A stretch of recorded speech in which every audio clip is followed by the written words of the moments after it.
Fly this helicopter and I'll marry you."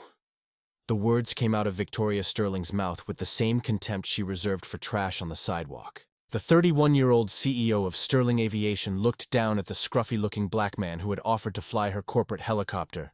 It was Monday morning at the skyscraper heliport in Chicago, and Victoria urgently needed to get to Detroit to close a $50 million deal.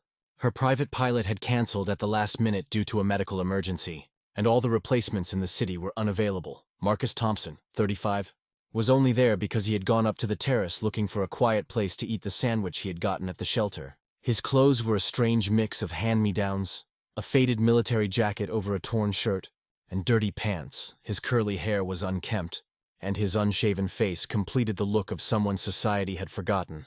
"Miss, I can fly this helicopter," Marcus had said with a calmness that contrasted with his appearance. His voice was firm, without submission or desperation. Just a simple statement of fact. Victoria's two assistants burst into cruel laughter. "Man, you probably don't even know how to drive a car properly," scoffed James, the senior assistant, adjusting his Hermes tie. "How about going to look for some coins in the fountain down there?" Victoria crossed her arms, her Louboutin heels clicking impatiently on the concrete. She had inherited Sterling Aviation from her father and turned the company into a national powerhouse. People like Marcus were invisible to her, urban obstacles that occasionally got in her perfect way. "Look, I don't know what kind of fantasy you're living," Victoria said, her voice dripping with venom, "but this is an $8 million helicopter, not a video game. You should be looking for a job or, I don't know, taking a shower." Marcus kept his gaze fixed on her, no anger visible, just a disturbing serenity. "I can fly," he repeated as if he hadn't heard the insults. The situation was absurd. Victoria was desperate. The contract in Detroit couldn't wait, and traffic would make it impossible to get there on time. But accept help from a homeless man? The idea was ridiculous to the point of being offensive. "You know what?" Victoria smiled wickedly, deciding to have some fun with the situation. "If you can get this helicopter off the ground and get me to Detroit safe and sound, I'll marry you. How about it? Let's see if you're as confident as you seem." James and Rebecca, the junior assistant, laughed even louder.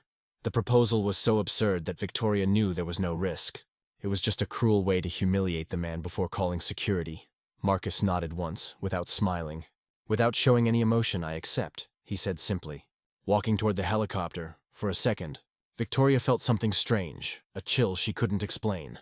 There was something about Marcus's posture, the way he moved toward the aircraft, that didn't fit with the image of a desperate homeless man. When Marcus opened the cockpit door and sat down in the pilot seat as if it were his second home, Victoria realized that perhaps she had underestimated something. His hands touched the controls with a familiarity that made her stomach churn. "He's really going to try to fly," Rebecca whispered, suddenly less confident. The helicopter's engine roared to life with a precision that silenced everyone on the terrace. Marcus hadn't hesitated for a second when starting the machine.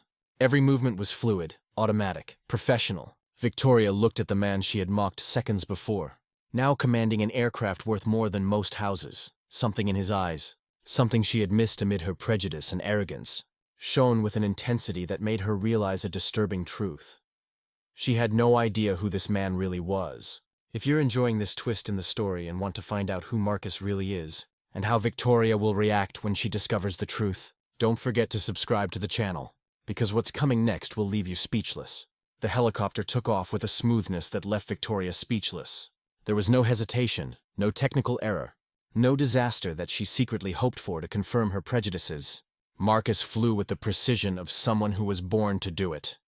As they flew over Chicago toward Detroit, Victoria watched his every move through the reflection in the glass. His hands on the controls were steady, his eyes constantly scanned the instruments, and his posture was that of an absolute professional. It was impossible. Homeless people didn't know how to fly $8 million helicopters. "Where the hell did you learn to do this?" Victoria shouted over the noise of the engine, her voice laden with irritation and disbelief. Marcus kept his eyes fixed on the horizon.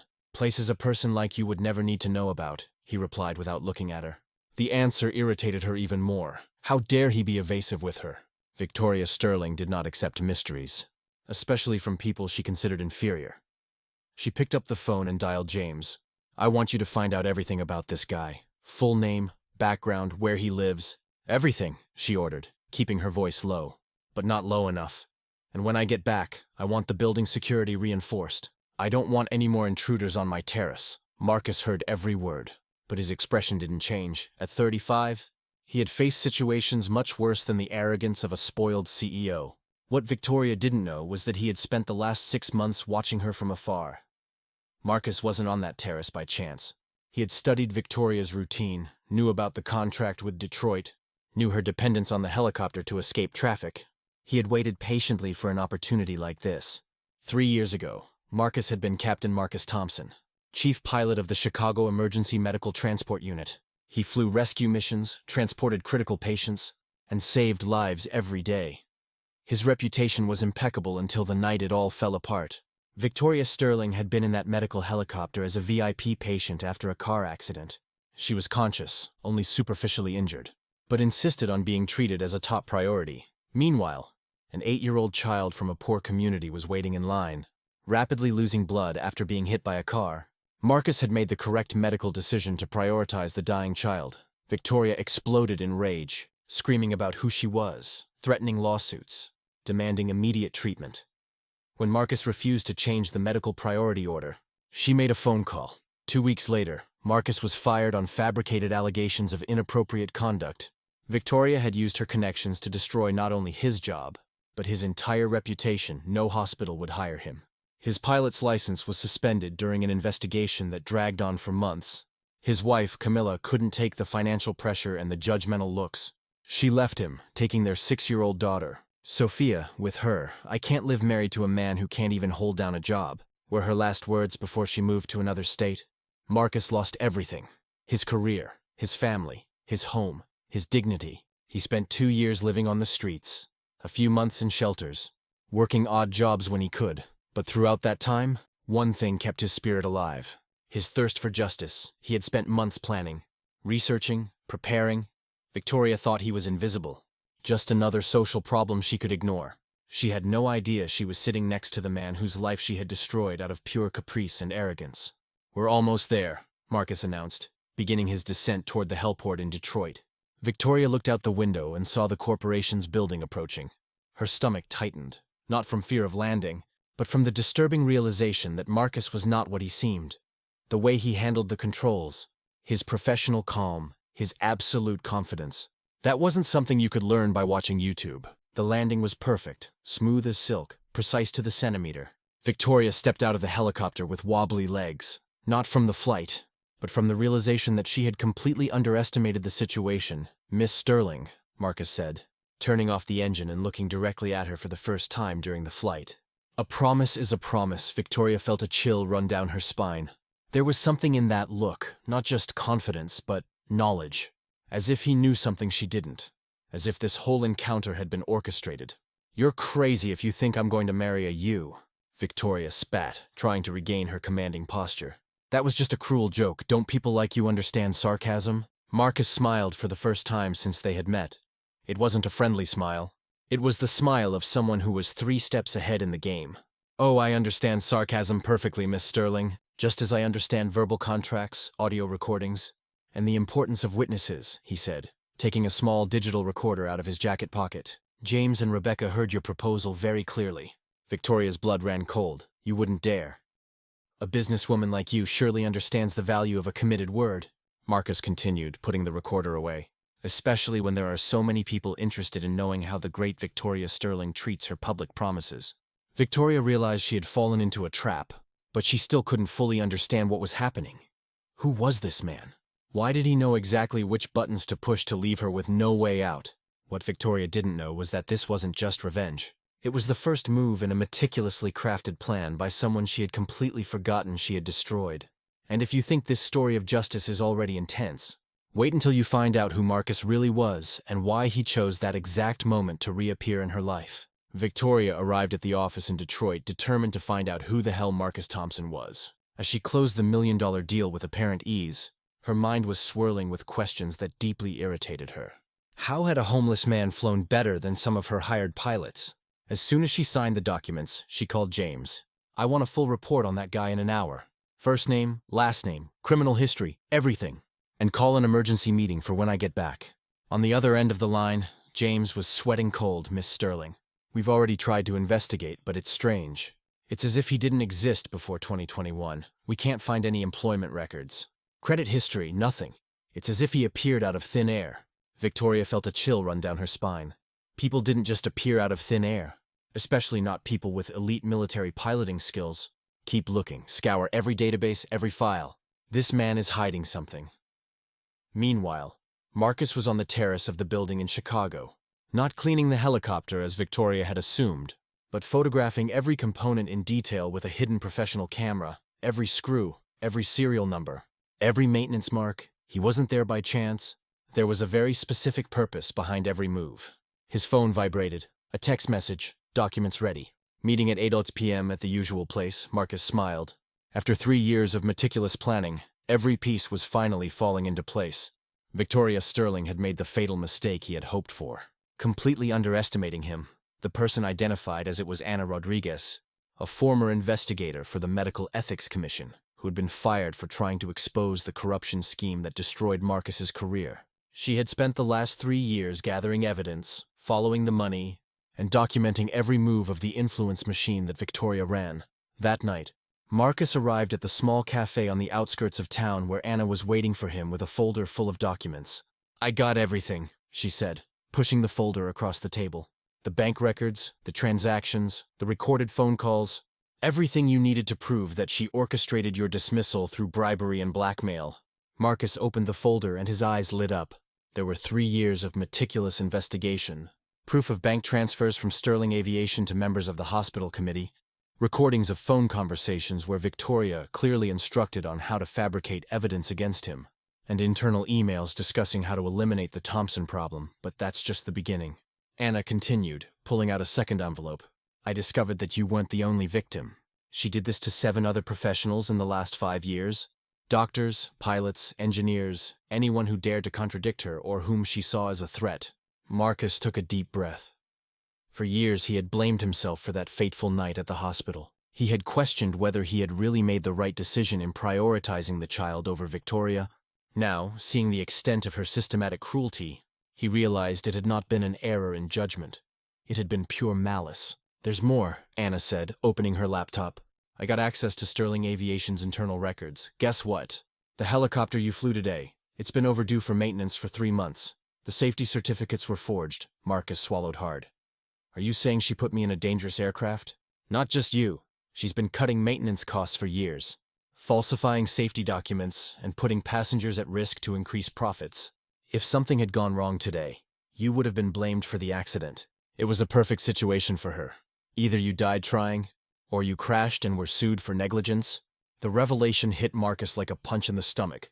Victoria hadn't just destroyed his life years ago. She had planned to finish the job that morning. The cruel marriage proposal hadn't been mere humiliation. It had been a calculated attempt at murder disguised as a joke. "She really thought I would die trying to fly," Marcus muttered. The reality of the situation finally crystallizing, Anna nodded grimly. "The technicians who falsified the documents have already agreed to testify. They are willing to testify that Victoria personally ordered them to ignore safety protocols." Marcus closed his eyes, remembering the strange feeling he had when he started the helicopter's engine. Some instruments had faltered momentarily, small signs that something was not right. His military experience had saved him. He had automatically compensated for the irregularities that would have caused a fatal accident for any less experienced pilot. "What's the next step?" Marcus asked, his voice laden with cold determination. Anna smiled for the first time in hours. "Tomorrow, Victoria will find out that that recording you made isn't just a joke. The federal prosecutor received an anonymous copy along with all these documents, and the press, well, let's just say that a highly respected investigative journalist is very interested in the story of how a CEO tried to kill a war hero to silence him." Marcus nodded slowly. "And the wedding?" "Oh, about that," Anna laughed, picking up another document. "I consulted 3 lawyers who specialize in contracts. A public proposal accepted verbally in the presence of witnesses and with a recording. Legally speaking, she really committed herself. And considering that you fulfilled your part of the agreement, are you saying I can legally force her to comply? Better than that, I can sue for breach of contract and emotional distress. The amount of damages, well, for a war hero publicly humiliated by a billionaire CEO, we're talking millions." Marcus leaned back in his chair, processing the irony of the situation. Victoria, in her supreme arrogance, had created the noose for her own hanging. The cruel joke about marriage had become a legal contract. The disguised attempt at murder had been documented. The years of corruption and forgery were about to come to light. But the sweetest part of all the revenge would not be the money or the public exposure. It would be the moment Victoria realized that the homeless man she had tried to kill was the same man whose life she had destroyed 3 years earlier, and that he had spent all this time meticulously preparing her downfall. "One last thing," Marcus said, picking up his phone. "She's going to try to investigate me. She's probably already trying." Anna smiled mischievously. "Let her try. The records she'll find are exactly the ones we prepared. Marcus Thompson, the invisible homeless man with no past, no connections. What she doesn't know is that Captain Marcus Thompson was officially declared dead in combat 3 years ago, at least in the records she can access. And when she finds out the truth, by the time she discovers that the ghost she tried to kill today is the same man she destroyed in the past, it will be too late. By then, we'll be all over the news, in every courtroom, and she'll be trying to explain to the whole world why she tried to murder a war hero twice." Marcus carefully put the documents away. For the first time in 3 years, he felt that Camilla and Sophia could be proud of him again, not just for surviving, but for turning his apparent destruction into the foundation of perfect justice. While Victoria slept peacefully in her luxurious penthouse, convinced that she had humiliated yet another loser, she had no idea that she had just awakened a ghost she herself had created. A ghost who had spent 3 years meticulously planning not only his revenge, but the complete destruction of everything she had built on lies and cruelty. Victoria woke up the next morning to 17 missed calls from James, and a strange feeling in her stomach. Still in her bathrobe, she answered the phone irritably.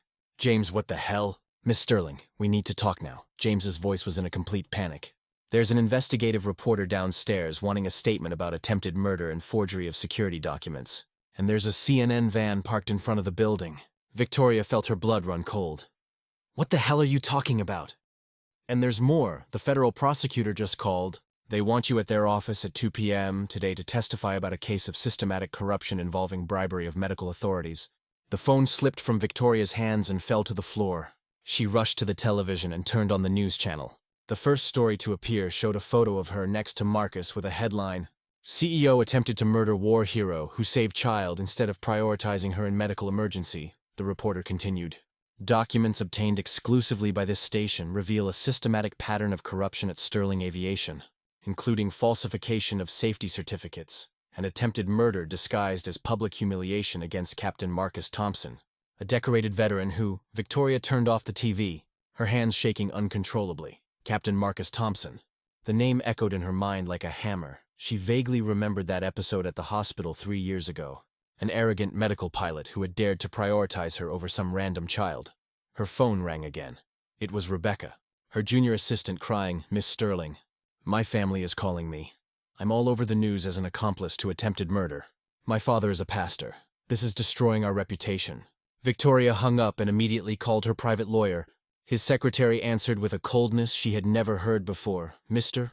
Richardson is in a meeting and has asked me to inform you that he can no longer represent you due to a conflict of interest." Conflict of interest. Victoria realized she was being abandoned by her own allies as the ship sank. She quickly got dressed and rushed to the office, finding a crowd of reporters at the entrance. She managed to get in through the back, but the office was in total chaos. "Shares have plummeted 67% in the last 2 hours," reported the CFO, pale as a ghost. 3 major contracts have been canceled, including the one in Detroit. And there's more. The board of directors has called an emergency meeting for 400 p.m. Today, Victoria entered her office and found a folder on her desk. Inside were copies of all the documents Anna had collected. Bank transfers, recordings of phone conversations, internal emails, all meticulously organized. A handwritten note read, "Compliments from Captain Marcus Thompson. P.S. A promise is a promise." She opened her laptop and saw that her inbox was flooded with resignation emails. Employees, partners, board members, all jumping ship. But the email that hit her hardest was from her own sister. "Victoria, I can no longer defend the indefensible. You need professional help at 2 p.m. Victoria was sitting in a gray room in the federal building, surrounded by prosecutors who looked like sharks smelling blood. "Miss Sterling, Mr.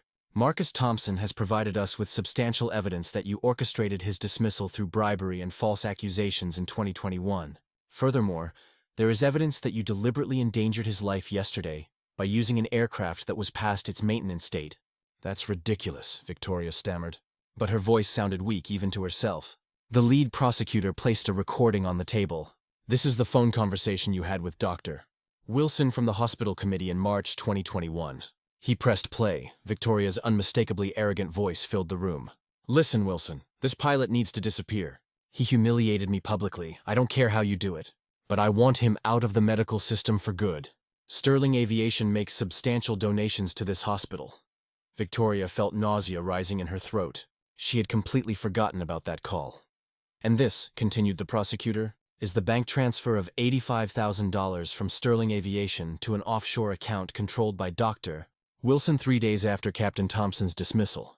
At 4 p.m., Victoria faced the board of directors, including her own father, Roger Sterling, who looked at her with a mixture of disappointment and horror.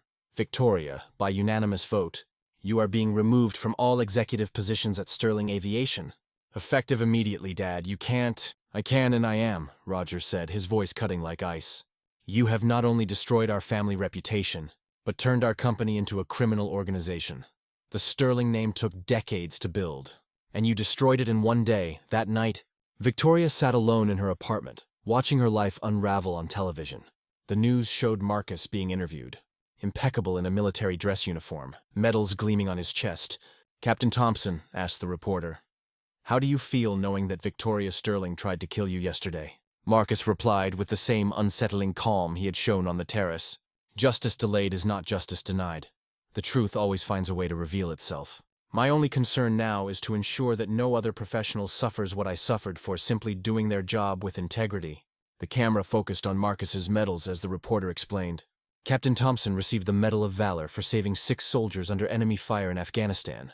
He was unfairly dismissed for prioritizing a child in critical condition over a CEO who had suffered only superficial injuries. Victoria turned off the TV when her phone rang. It was an unknown number. Hello, Victoria. Marcus's calm voice made her blood run cold. I imagine you're watching the news.